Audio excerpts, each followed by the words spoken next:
Bob McDonnell, who is the Republican governor of Virginia, is giving President Obama some credit for Virginia's economy. This is when on Sunday morning he was on CNN's State of the Union, and it was so begrudging. Like you could see him pained to have to admit it, but it's surprising that he even went this far and said, well, yeah, you know, the stimulus it was temporary, and it's not a long-term solution, but it did do something. It did have an effect. Let's take a look at what Bob McDonnell said.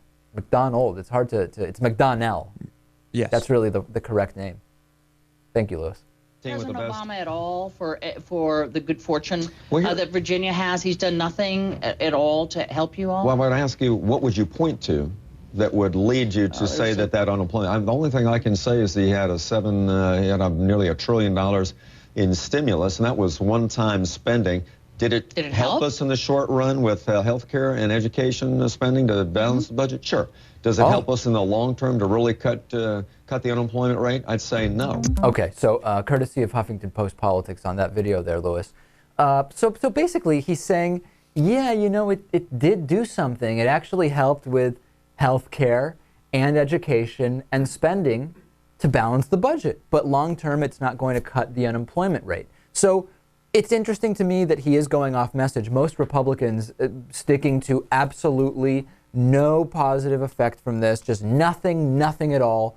He's not really saying anything crazy, but even getting this from him is something, I think. Right. I mean, correct me if I'm wrong, but wasn't this just supposed to be a short-term solution? Yeah. I mean, the stimulus was not supposed to be a long-term solution. I guess he's admitting that the stimulus did exactly what it was supposed to do. It was a short-term, quick solution. He's kind of being disingenuous because he's making it seem as if this is supposed to be a long-term solution. Well, let's talk about, he refers to the unemployment numbers, and I thought it would be interesting just to compare some unemployment numbers between Reagan, Bush, even Romney, who saw an increase in unemployment while he was governor here in Massachusetts.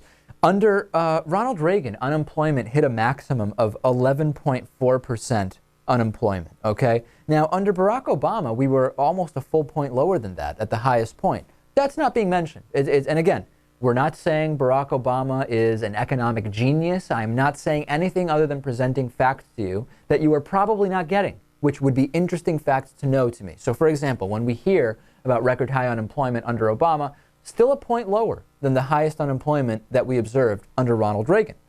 January of 1985, 8.0% unemployment. That's the end of Ronald Reagan's first term. Very similar to now. Now, at the time, Republicans weren't saying, look at this embarrassing 8% unemployment rate. It's a reason to get Reagan out. No, they weren't saying that, but they are saying that now with the same unemployment rate under President Obama.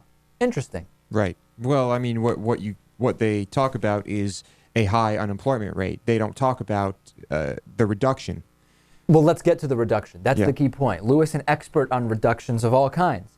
We saw a 15.9% increase in unemployment during Ronald Reagan's first term. Okay, 6.9% unemployment at the beginning, 8.0% at the end. That's 15.9% increase. Let's look at George W. Bush. We saw a 69% increase in unemployment under George W. Bush. 5.3% at the beginning and 9.0% at the end. 69% increase. What do you think the increase has been in unemployment during Barack Obama's first term, Lewis? Increase in unemployment? 0?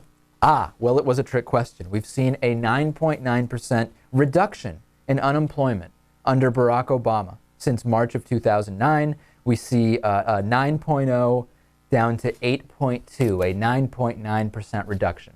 So if we are going to take advice from the same Republicans who thought Ronald Reagan deserved to keep his job, who thought George W. Bush deserved to keep his job, and say for the same reason we are going to get rid of Barack Obama, let's look at the numbers, ladies and gentlemen. Don't be bamboozled by what you're seeing out there. Do not be bamboozled. And this is totally separate from the kill list, the drone strikes, expansion of presidential powers, which I'm very critical of the president on. Again, this is just trying to inject some fact into what we're talking about here, so we're not just throwing around nonsense. Jobs. Obama's bad for the economy. Let's look at some numbers, Lewis. Yeah, but like we talked about before, people don't like nuance. No, well, this is not nuance. This is, in a way, Reagan unemployment up, They're Bush numbers. unemployment up, Obama unemployment down. Who wants to Let's get rid of Obama. Who wants to look at all these numbers? Single-digit numbers are confusing, aren't they?